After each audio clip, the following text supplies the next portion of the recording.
Hi YouTube, tonight it's Lindy and a grouchy wouchy crabby wabby Mr. Smooth in our bougie apartment. He's not too happy right now because tonight was nail clip time and bath time night and he's not a big fan of that, but he'll live. But I don't want to make a video without my hedgehogs because, yeah, they're just fun. Everybody likes hedgehogs.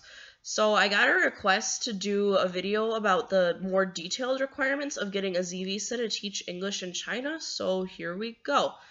The one thing that is non-negotiable, first and foremost, is you need to be a citizen of one of these countries and have a passport from one of these countries. One of said countries being the US, the UK, Canada, New Zealand, Australia. In some provinces, South Africa is okay. Some provinces it's not. You should check if you have a specific destination in mind.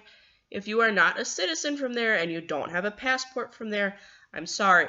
You can't get a legal Z visa to teach English in China. That's just the way it is. Not trying to kill your dreams, but that's the law.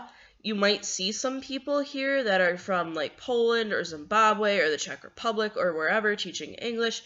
And if you're wondering how that works, either if you were here before, I believe it was 2008 or 2009, and you were teaching English, you're kind of grandfathered in, and you can stay and have a legal Z visa, and it's fine. If they're a younger person and they weren't here, then what they're probably doing is they're here on either an education visa or a tourist visa, and they're just kind of teaching English on the side under the table. I would not recommend doing that. That is not legal. If the school were to get raided and they were to catch you, you could get fined a ridiculous amount. You could get deported. There is a blacklist that'll say, like, you can't come into China, you can't teach in China, you can get blacklisted. So please don't do that.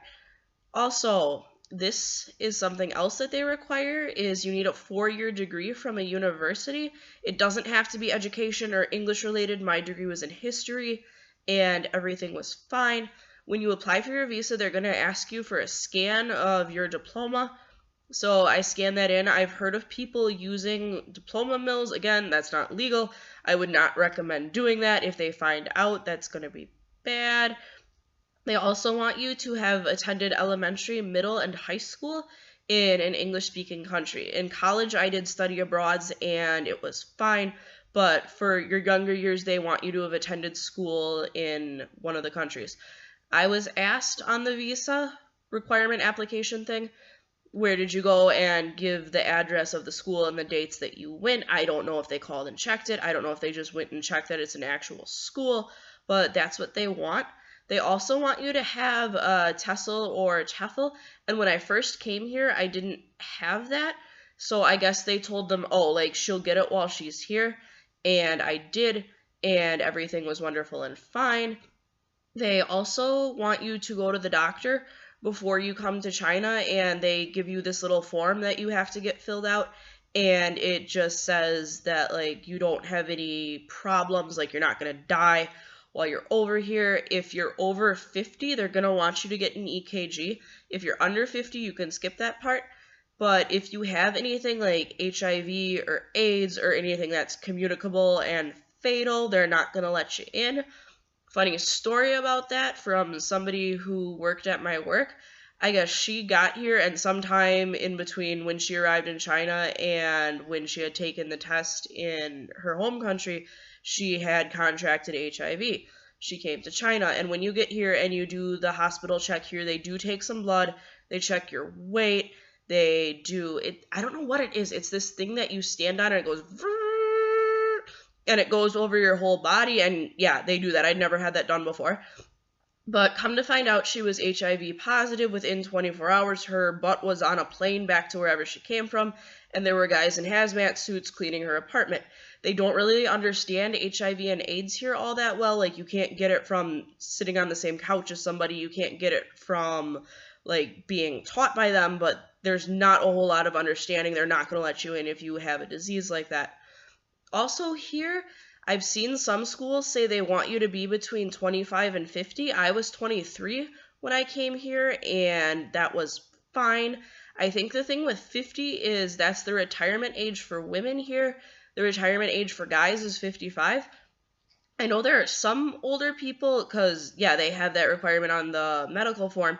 If you're older than 50, you need an EKG. They just want you to be healthy and able to do the job. You're also going to need to have a background check done with your fingerprints. And I know some people, if you have a criminal record, and by the way, a speeding ticket is not a criminal record, but like an actual criminal record, they'll go to another state and they'll get their fingerprints taken there and they'll submit it for a state level background check, and they get away with it. And I do understand that everybody has a past, people can change, but seriously, if you're going to do bad things to kids, if you're going to just do bad things in general, don't come here. Because if you get into any legal trouble and it's between two foreigners, they pretty much don't care. If it's between a foreigner and a Chinese person, probably like 99.99999% of the time, they're going to just automatically take the Chinese person's side. So if you're going to do bad things, don't come here. Seriously. If you want to start over and you think this would be a good place, go for it. Also, they want you to have 2 years relevant work experience. I don't know exactly what they define as relevant. I worked at restaurants in the United States. I worked delivering newspapers, and I worked at a lawnmower blade factory, and that was fine. I put that on there, and I got in. Everything was wonderful and great. Oh, also, when you get here, they're going to issue you a housing permit residency thing for foreigners, and that might take a couple months from the time you get here to the time they actually have it processed, because they have to get your hospital records, they have to get everything done. So they'll issue you a temporary one, and in theory, all foreigners are supposed to carry their passport on them at all times. I don't. I've never been stopped. I've never been asked about it, but it might be a good idea to take a picture of the permits and have it on your phone if you don't want to carry your passport around. Also, fun little side note, most people have friends, family, people that are going to want to see them while they're in China, and there is a special visa for people that are visiting a foreigner, and if you want somebody to come and visit you, you need to write a letter on your company, like stationery, that says, yes, I do work here, yes, I do have a job here, and I'm asking this person to come visit me. You detail the relationship that you have with that person, and then you need another piece of paper from some higher up at your work that says, yes, I'm aware that this person's having a guest come with them. And then you also need to write a piece of paper statement thing that says where the guest will be staying. Are they going to be staying at a hotel? Are they going to be staying at your house? Are you going to be traveling? If so, where are you going to go? Where do you plan on staying? And you also have to say if they damage anything, if they make a huge mess, you're financially responsible for them, and if they do anything bad, you're kind of legally responsible for them too, so make sure they understand that they're not here to do bad things. But if they get that, it's a one-shot thing, and you do it one time, but then you can come in and out of China as much as you want for 10 years. I was told that they could stay for 3 months per visit on that visa, and then they could fly to wherever that's not China, walk out of the airport and turn around, walk right back in and come back, and that's totally fine. Okay, I hope this video was helpful. If you have any questions, please ask away. Thanks for watching, and have a good day and or night. See you later. Bye.